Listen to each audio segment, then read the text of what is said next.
Ladies and gentlemen, welcome to the Good Roads Podcast, episode 17, and it's a good one. But before we dive into that, Mr. Thomas Barakat, how are things in the world of public policy?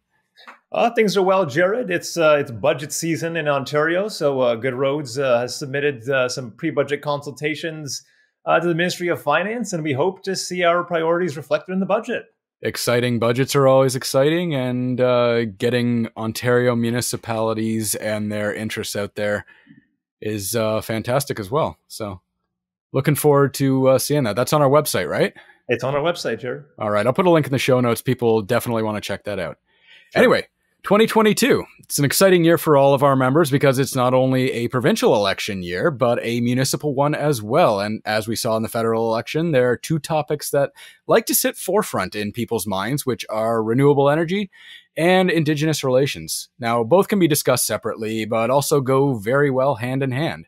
And luckily for us, today we have the perfect guest to help shed some light on questions and concerns surrounding these two important topics.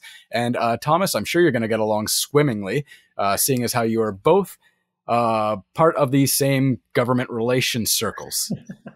So she is the Vice President of Government Relations and Indigenous Affairs for the Canadian Association of Petroleum Producers, who are great supporters of Good Roads and a generous sponsor of the 2022 Good Roads Conference. She is a civil engineer by training who began her career in contaminated site remediation before pursuing graduate studies in the use of remote sensing technologies to enhance water quality protection in rural water distribution systems. She's built a reputation for effectiveness in organizational development, governance, and advocacy through leadership positions, as the acting executive director of the Nunavut Association of Municipalities, and in senior leadership positions with the Federation of Canadian Municipalities. Needless to say, she's a pretty big deal. And we'll have some excellent insights into some big decisions Ontario municipalities will have to make just a short while into the future. Welcome to the Good Roads Podcast, Shannon Joseph. Thanks so much for having me. It's great to be here. It's very exciting. And this actually marks the first time we've had a representative for an organization on the podcast for a second time. But the last time a CAPP representative was with us, we took a high-level look at how much the petroleum industry actually affects our lives in Ontario. For me, the realization of how much information I actually picked up working for companies through high school and college that many wouldn't actually think are involved in petroleum work. And I don't really want to speak for Thomas, but we talked after that episode about how many products and services that we take for granted in everyday life and are sustained at least a little bit by the petroleum industry. Isn't that right, Thomas? Oh, that's right, Jared. 100%. Right. So it was definitely a learning experience for both of us. And yeah, and we're looking forward to learning a lot more today. So all of that being said, it looks like 2022 has the potential for great change with the pandemic hopefully appearing to wind down. So through all of this, what will CAPP be prioritizing overall, and I guess specifically in Ontario? Well, I think that, looking ahead, we're coming out of the pandemic, and that was a really big situation for our companies as it was for everyone else. Global demand collapsed, but collapsed to 95 million barrels a day. So people still used a lot of oil in the pandemic. Right. Now it's back to 100 million barrels a day, and jet fuel isn't even back online yet. So there's a lot more growth to come in.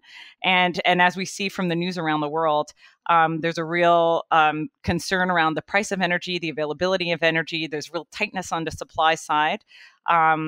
We haven't, and we see rising gas prices here in Ontario.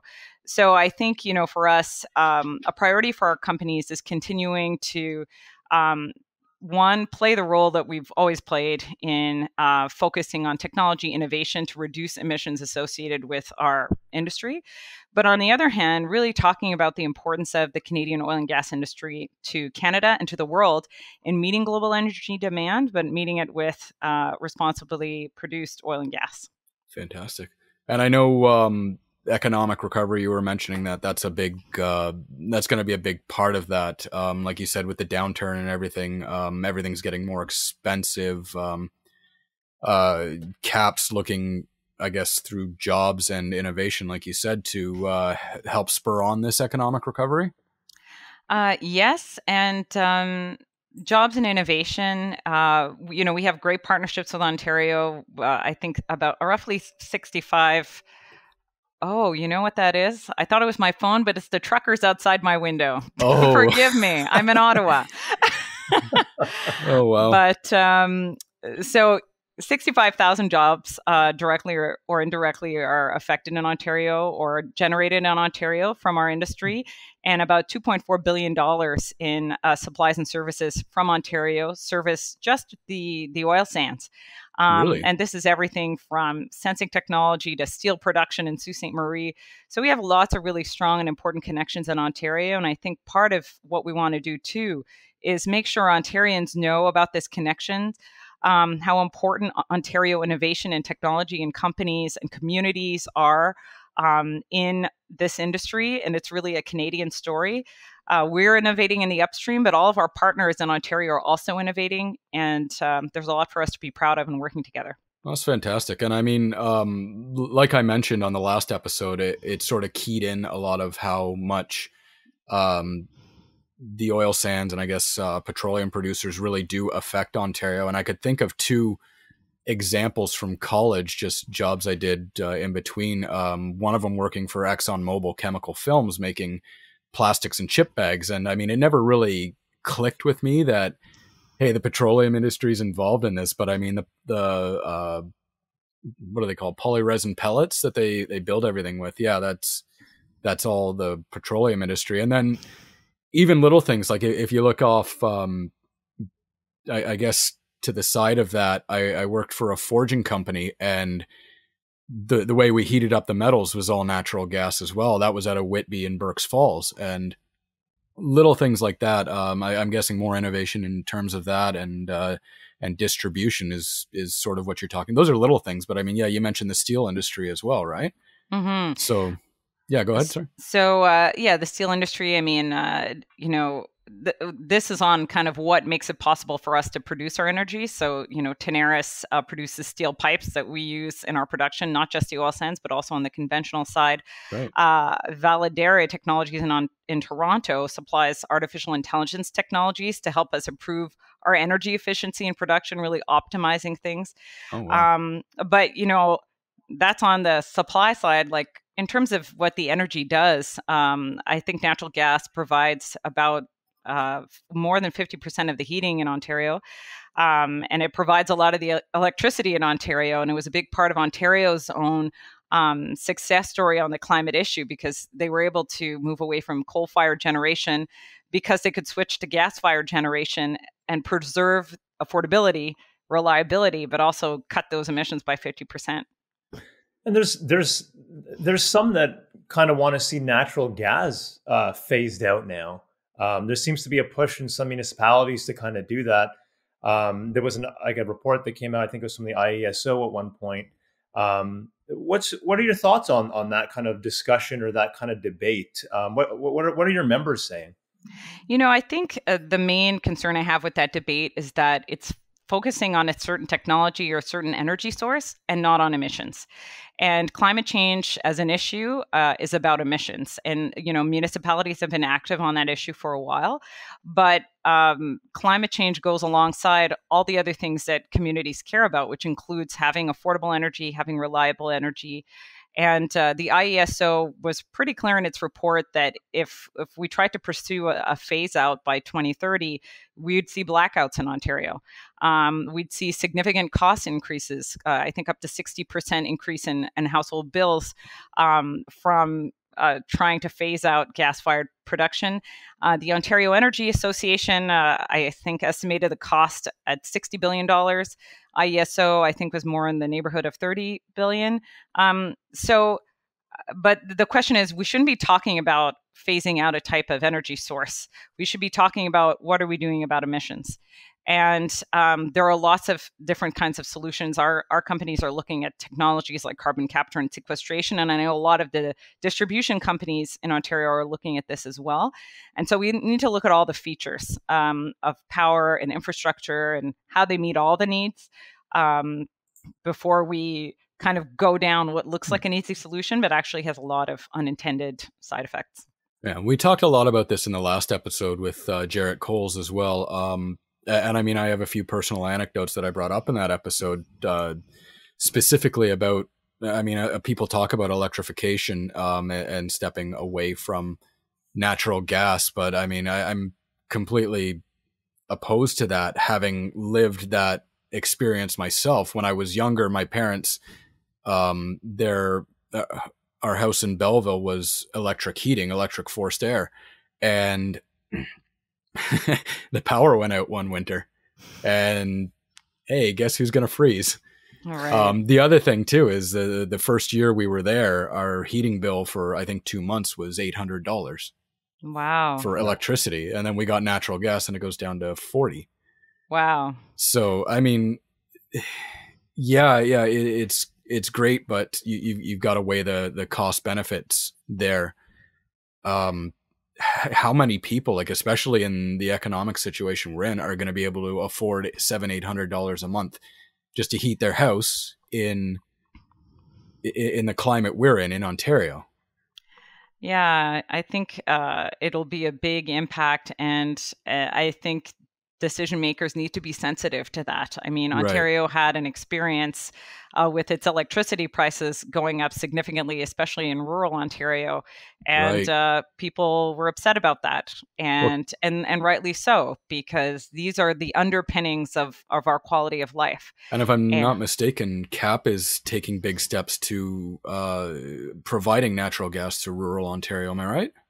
Well, we're not providing, but well, not our gas CAPP, is the members. gas in the pipes that goes that's going to go to rural Ontario. Ontario has a natural gas expansion program, and Enbridge gas distribution is, I think, the big player in that space, and they're trying to connect 43 more rural, northern, and Indigenous communities, and this is great. And the natural gas they're getting from the upstream is gas that has seen emissions intensity decrease by 33%, even as our production has gone up by 32%. Right. And we're continuing to pull those two things apart. That's the role we need to play in the upstream. And then there's lots of things that can happen in the whole system that brings that gas to Ontario and then to the homes.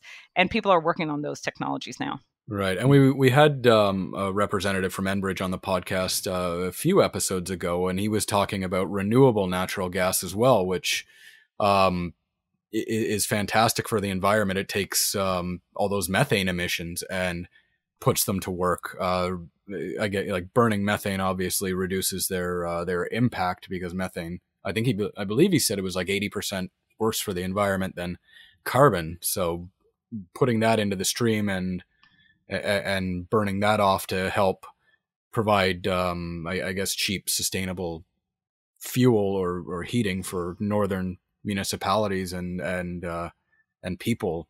I mean, it just seems like a win-win, in my opinion. Yeah, all of these things are great. All energy sources are important. Capturing efficiencies is great. You read my bio, when I had my municipal hat on, a big thing that communities were working on was capturing methane emissions, which is just natural gas that was leaking out of their landfills, sometimes in significant quantities because of the organic materials in there. And they had been working on, how do we optimize that? So lots of communities have developed, separation for their organics, so they can really optimize the methane generation to then, contribute to these systems. So that's great. I think we need to just be focused on, again, as I said, emissions and all the different solutions that we have available to us, create redundancy, create options, and make sure that people have the energy they need. Yeah. So all of these, they're fantastic things. Is there anything else the general population of Ontario specifically should know about CAPP? What some of your members are doing, what CAPP specifically is doing for, I guess, the province or reduction in emissions? Well, I think people in Ontario should know, what I mentioned already, which is what a big role Ontario plays in our production.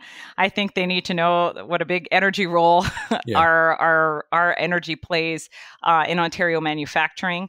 A lot of facilities in Ontario, especially kind of heavy manufacturing, rely on natural gas in their production, and there's not a quick substitution for that. No. And Well, having And worked at a forging factory, I can attest to that. Natural gas heats up metal a lot faster than electric induction, and it costs a lot less.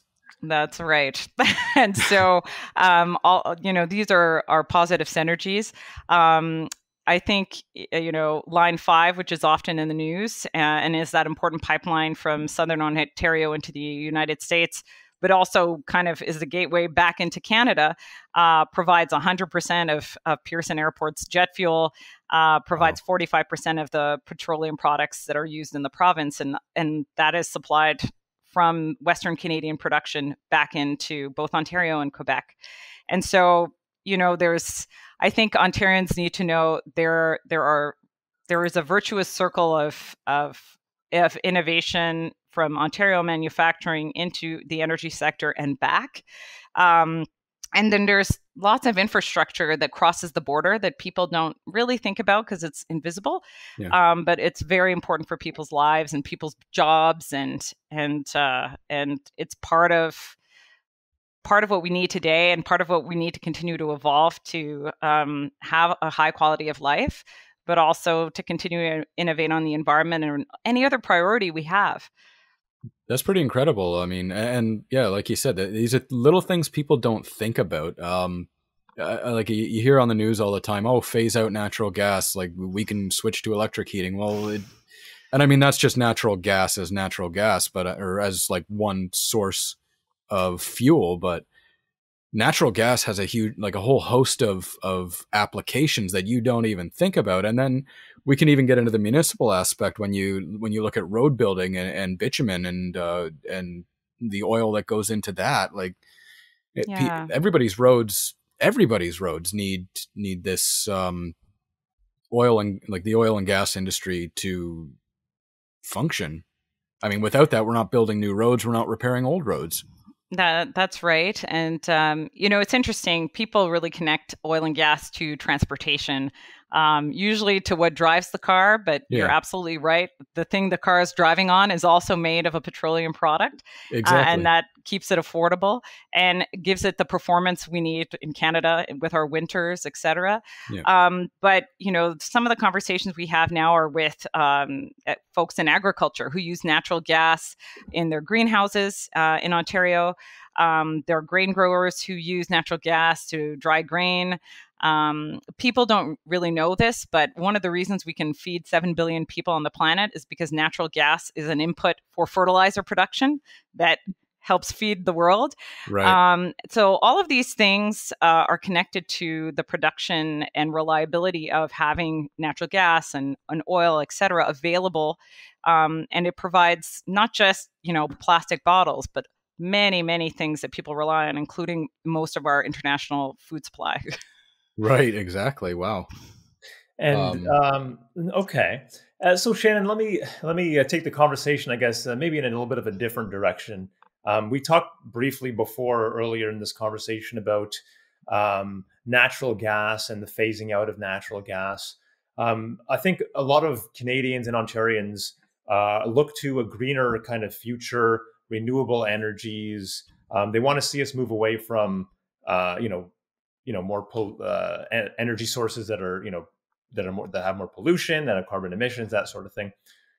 So for me and people, I guess, that I talk to all the time, and even in the municipal sector, it's like, how do we shift away? But I guess what I'm going to ask you is, what kind of role does natural gas or any of the kind of products that your members produce, what kind of role do they play in this kind of greener, cleaner future that so many are hoping to see?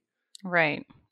Well, I guess the first thing to know is that the starting point where we are today globally is that 80% of primary energy is provided by some form of fossil fuel, where about 50% of that is oil and natural gas. A big focus for the world has been reducing coal consumption. And so there's been a real ramping up in demand for gas because of its kind of features from a climate perspective. And there's been a big ramping up of renewables. But renewables also depend on oil and natural gas because that's what drives the machines that mine the lithium and will transport it to the battery factory. And that's a major part of the components in a wind turbine or solar. like all of these things are connected, and there is no such thing as zero impact energy that powers everybody's internet 24 hours a day, 7 days a week. And so I think we need to focus on how do we get really efficient on all of the things that we are producing? How do we evolve into other types of technologies to diversify the sources of energy, to change the profile of environmental impact? Because every type of technology has some kind of environmental impact. And how do we do that in a way that helps people improve their standard of living? Because, when we've had these conversations, whether it was the April 22nd announcements around Earth Day and kind of climate summits leading up to COP26, there were many countries in the world who were like, we still have people who don't have electricity.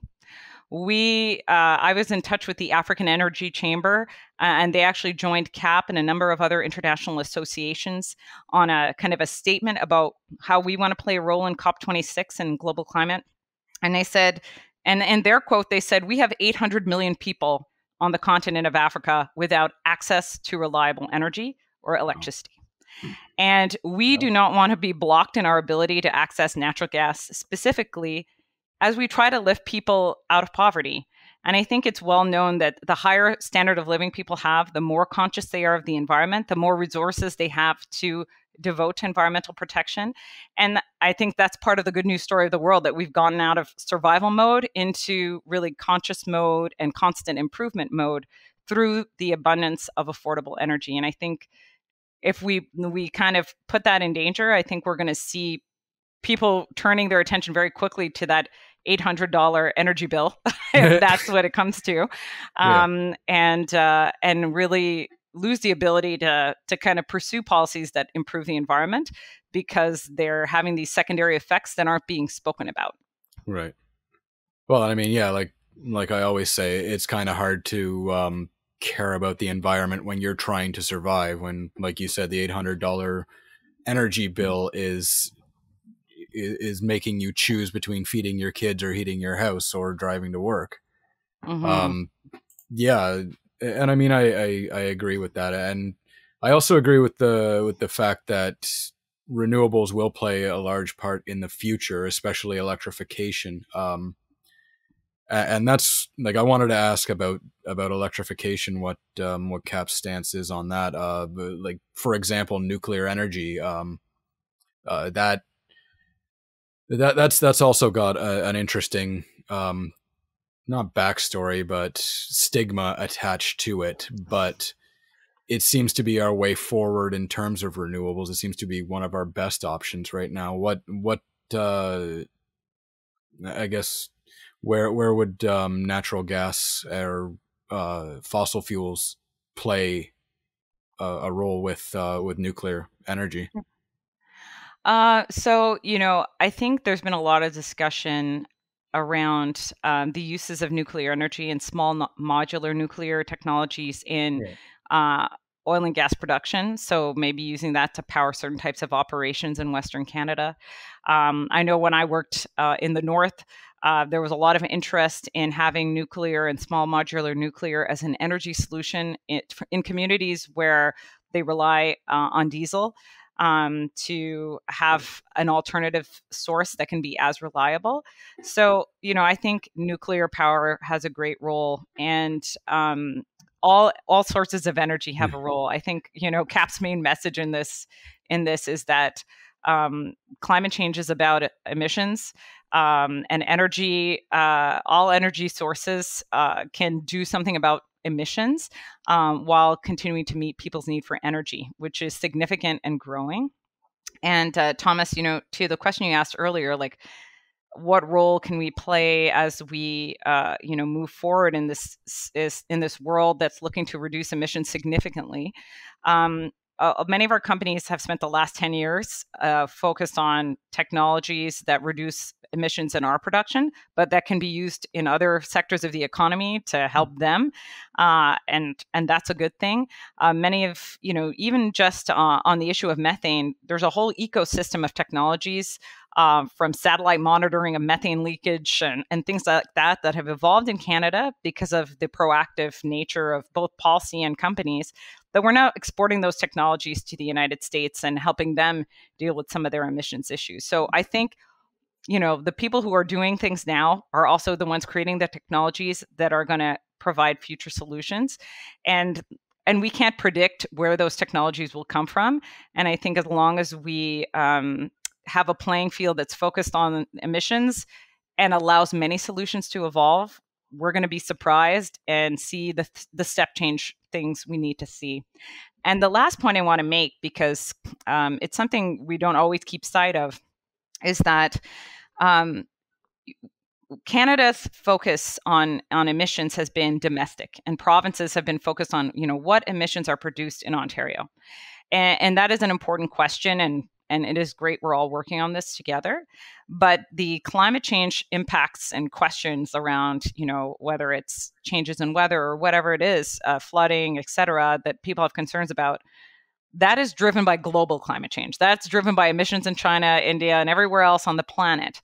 And Canada is uniquely placed to play a role in reducing global emissions growth by exporting our lower emission energy, whether that's lower emission oil, and because, many of our producers are, and you think of the oil sands pathways companies have committed to reducing to net zero. So whether it's the oil that those countries end up using, or natural gas to displace, China's still building 2 coal-fired power plants a week. And that's because they need energy. Yeah. and they're going to build that energy. Yes, they're building solar and all that, but they're still building that other stuff. And if it was Canadian LNG being burned in there instead of coal, that would make a big, big difference to global emissions growth, a bigger difference than a lot of what we were talking about here in Canada, because we are only 1.6% of global emissions. Right. And that would make a big difference to the adaptation needs we need to have in Canada. And so we need to look at all the solutions that Canada is positioned to deploy, both domestically, but also internationally, to meet our own domestic needs around adaptation as well. So long and short of it, it's not an all or nothing situation, as a lot of people are making it out to be. It's sort of a conglomeration, collaboration between all of the energy industries. And with the developments from CAPP and your members, they're helping, I guess, to reduce these emissions in their industry, and like you said, globally, to how do I put this? Globally, I guess, to bring up developing nations and reduce emissions ethically. That's right. If I put that so succinctly. to bring up that quality of life around the world through energy, but also to reduce the emissions growth that would have happened otherwise if they didn't have access to our energy. And I think that's a unique role Canada can play. We talk about Ontario exports electricity to the United States. So does Quebec. So It's not just oil and gas that we can export globally to make a difference on emissions, but Canada is an energy leader, superpower, whatever you want to call it. And there are things that we can do to make a really outsized difference, even as maybe a smaller country. Well, exporting electricity across an ocean is a lot easier said than done. Right. That's why we export. That's why exporting LNG is kind of that more stable form for that electricity production that's happening over there. Right. Electricity is made from something, Right. Yeah. So electrification is one thing, but it's like, how are you going to make your electricity? So Shannon, let me kind of shift gears a little bit here. So we represent, the municipal sector in Ontario, municipal transportation infrastructure, that sort of thing. What would you tell Ontario's municipal leaders? What can they do to kind of be partners in everything that you just mentioned, essentially? Well, one thing I think that would be important is to just be open to dialogue. I think, we've seen the proliferation of a lot of these resolutions to ban gas. And I think, there hasn't always been an opportunity for dialogue in that space. And maybe all the facts aren't available to what's happening in the supply of that gas, and then the producers of that gas in Ontario.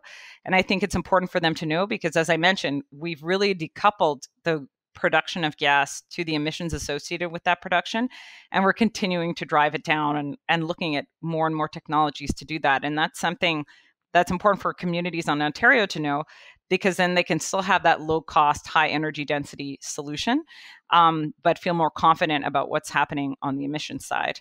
And so, yeah, what I'd say to municipalities is, let's talk and let's find ways to engage about what's going on in terms of innovation on our side, and let's go engage on what they're hoping to do in terms of their community goals around climate and other types of development, industrial development. A lot of, climate's on the agenda, but so is jobs and so is everything else. So how do we bring all these goals together? And I think the more we can talk to each other as sharing the goal of emissions reduction and sharing the goal of increasing prosperity in Canada and increasing opportunities in Canadian communities, the better. We've seen a lot of exciting things happen when communities have access, not just to affordable energy, but also to kind of development opportunities. There are great stories in Western Canada about Indigenous participation, both as workers, but also as business owners and investors in major projects in Western Canada. Those same things can happen in Ontario with, the critical mineral strategy that I know the province has. But all of this requires an environment that's really focused on attracting investment, working together, focused on innovation, and having everyone at the table. Yeah, and Jared earlier in the episode, in his introductory remarks, mentioned energy, renewable energy, and Indigenous relations and their kind of role within the sector. Can you tell us more about what CAPP does to work with Indigenous communities, across Canada? But if there's any Ontario examples, we would love to hear that. We do have Goodrose does have some Indigenous members as well. And we want to hear those stories as well. So, yeah. So I think, on the Indigenous question, our focus is definitely more in Western Canada. Okay. Our companies engage early and continually in the communities where or near their production, trying to create win-wins. And there are lots of great stories coming out of that, either on the economic front or on the social front and the environment front. Cenovus Energy, one of our members, has a great partnership with a number of First Nations and Métis communities near their operations to deal with issues around housing, which is a critical issue that we see in many Indigenous communities across Canada. It's kind of working together to let's just fix this. And that's great. There's lots of environmental monitoring partnerships with First Nations, and all of this is great. I think there's been a huge untold story around Indigenous participation economically in our sector. Fort McKay First Nation and Fort McMurray First Nations are two of the wealthiest communities in the country. They've been able to do all the things that I think we all want from a reconciliation standpoint, whether it's language preservation, resources for elder services, for youth services. And this is a great story. And of course, some of those nations have also become equity owners, and more nations are seeking equity ownership in pipelines and other things. And the Haisla Nation in BC is a major participant in the LNG Canada project. And they could tell you even more about their interest in that international role. And now they're kind of an owner in Cedar LNG, which is another kind of export LNG oriented project. So there's a lot of exciting stories out there of Indigenous communities, nations working with business partners to pursue the goals that they have as a nation. And I think it's a model, and there are lots of lessons there that I think can be applied, transferable to Ontario. And I think that's a positive thing. A lot of the associations that we work with, like the Indian Resource Council, like the National Coalition of Chiefs, do kind of engage with communities, the Indigenous Resource Network, with nations in this part of the country. So CAPP doesn't have a lot of direct relationship, but I think my message to a lot of the listeners that you have from Indigenous communities is There are a lot of positive stories and stories of partnership and business partnership that are not as talked about in the media. Right. And we're very interested in helping to connect people and build bridges so that those stories can be told directly, not by us, but by the nations. Because I think the more, again, to my point earlier, the more people can really engage directly and hear what's going on and build solutions together, the more we're going to have something that works for Canada in all of its regional diversity. Terrific. That's a lot of good news, especially in terms of Indigenous relations. I mean, in the news specifically, you don't hear a lot about that. You hear, I guess, more of the hot button issues like the protests and such, which good news sells. I mean, good news doesn't sell. Bad news sells. Bad news sells. It's hard to get the good news on the front page. Right. Yeah. So anyway. No, but I mean that's good to hear, especially for the Indigenous communities, and it's good to know that the northern communities, they have the northern and Indigenous. They, like, when people think about Ontario, it's generally about the southern Ontario, but it's good to know that there's opportunity for the northern communities, Indigenous especially, to take part in this and to grow and prosper, as it were. Yeah. No, yeah. Absolutely. Yeah. And as you mentioned, most of these examples that you mentioned were from out west, but we know that, for example, and this is not for your members, but we know in Northern Ontario, there's a lot of mining potential. There's a lot of resources. Maybe those industries can learn something from some of what CAPP's members are doing out west in terms of how to build those partnerships and inclusive economic development and that sort of thing, because that is very important going forward. And you mentioned reconciliation, and we need to kind of continue moving that way, I guess, of engaging Indigenous communities and getting consent for certain projects and whatnot. And if there's a model that works in certain instances from CAPP members, I think it's great for us to see that in Ontario, even if it's outside of the oil and gas industry. So it's good, and I'm really glad that you brought those up, Shannon. But we've mentioned affordability. We've mentioned the North. We've mentioned what you want to say to municipalities. Shameless plug here. Well, maybe not shameless. This is a Good Roads podcast. We have a conference coming up in April, and I'm leading the program development. And I'm happy to see that CAPP has decided to participate. So there is going to be a session at our conference, and it's going to be called "A Stronger Future: Affordable Energy in Ontario's North," and that's going to be presented by CAPP, by the Canadian Association of Petroleum Producers. I don't know if I'm putting you on the spot here, Shannon. Do you know? Can you speak to this, or is this still? Are you guys trying to kind of keep it a little bit of a mystery before leading up to the conference, kind of build some hype around it? No, we definitely want to. I'm really excited you brought this up because we do want to plug this panel, and I hope many of your listeners will attend your conference and our panel, which is happening on April 11th from 11 a.m. to 12:15 so far. And our panelists include the Canadian manufacturers and exporters, who represent a lot of the kind of manufacturing sector here in Ontario, but also Enbridge Gas and Tourmaline, which is one of our members in the upstream. And I think it's going to be a great conversation around that virtuous circle I was talking about earlier in the conversation around how the industry in Ontario connects to the energy space, both in terms of a user of energy, but also in terms of a supplier of really great products and innovation. We're going to be talking about affordability and reliability for energy in Ontario's northern communities. We're going to be talking about how all of these, all the work that all of these industries and companies are doing to help Canada in terms of its climate goals and Ontario's climate goals. So I think it'll be a great way to, learn more.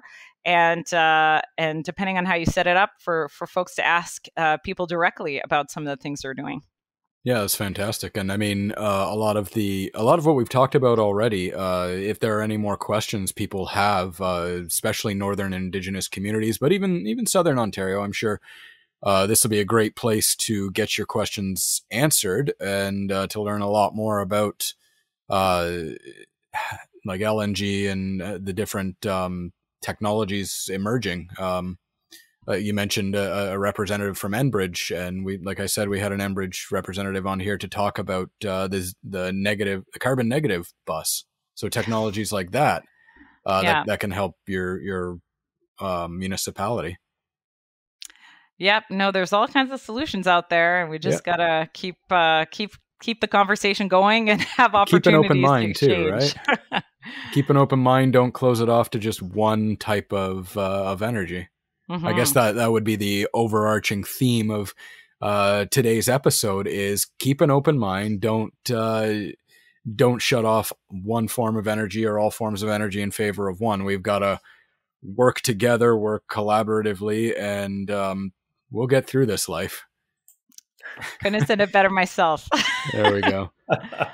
All right. I guess we're coming up to our time. So I guess my final two questions before we end this episode. Shannon, what is the future of natural gas in Ontario? Well, I think natural gas has an important future. I don't know how far in the future you're talking about, but it has an important future providing both heat and electricity, I think, in the province. And I think, IESO has made that clear. And I think the good news is that as long as, all parts of the system are doing their part, and certainly our upstream producers are, Ontario will be able to benefit from all the great features of natural gas, even as it pursues lots of its other goals around climate. Excellent. All right.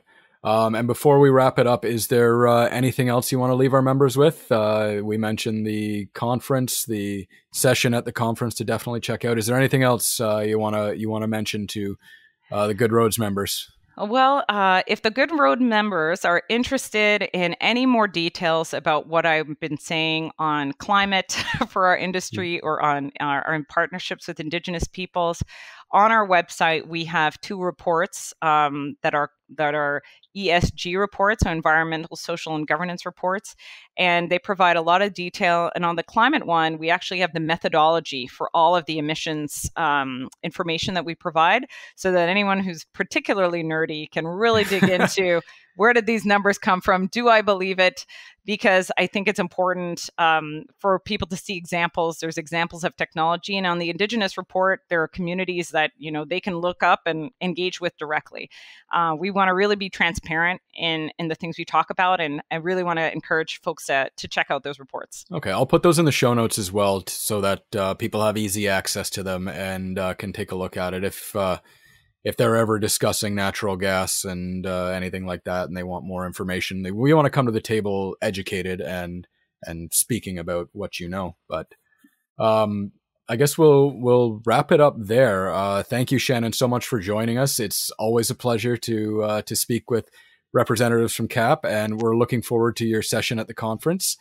The conference, everybody, is April 10th to 13th at the Royal York in downtown Toronto.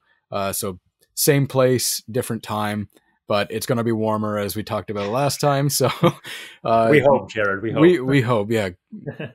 Who knows what's going to happen? It's a crazy world we live in. Other than that, Good Roads courses are still ongoing. Some of them are in person. Some of them are virtual. Check that out on our website, ogra.org. Check us out on the socials, Twitter, Facebook, LinkedIn, as usual. We have a lot of good information, a lot of advertisements for these courses if you're looking for something specific. And if you have any questions, if you want us to pass along any information or any questions to Shannon, send us an email at podcast@goodroads.ca, and we'll be sure to pass that on to her. And until next time, everybody, take it easy.